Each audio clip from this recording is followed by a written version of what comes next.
Good afternoon. Just got back from Red Cabin Bible Church and been thinking the whole time about this pie I'm going to show y'all. First off, here's my pie crust. I use the Pioneer Woman's recipe that has an egg and vinegar in it. It may sound weird to you, but I promise you this pie is always good. I made 2 crusts, put the other one in the freezer in a pan, ready to go. We call this a Southern custard spice pie. We grew up on this pie.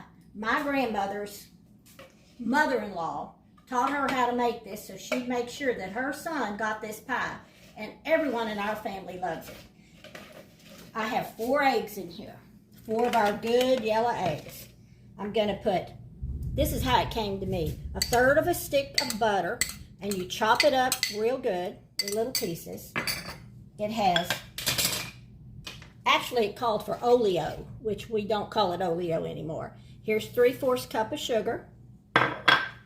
Gonna give this a little mix up here. The recipe called for 4 spoons of flour, so I assume that's tablespoons, and I've always just used a little bit more, like a big fat tablespoon. Okay, got that going. This is a very inexpensive pie, very easy to make, very quick. Here is a cup of milk. I use whole milk. Okay. This is almost all that's in it except for the spices. Get it mixed up good. Now here are the spices. 1 teaspoon of cinnamon, 1 teaspoon of nutmeg, of 1/2 of cloves, and 1/2 of allspice. This is what I do my own. Let me show you how to do this. This is what a real nutmeg looks like. They last forever. You just grate it. You put it on here and you grate it. I've already put some in here. It's supposed to be a whole teaspoon.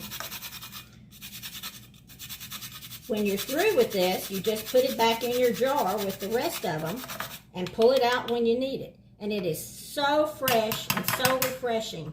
It was a spice that the pioneers could take with them because it didn't spoil. I mean, it's just a hard little rock. So a lot of them took that with them and put them in their apple pies.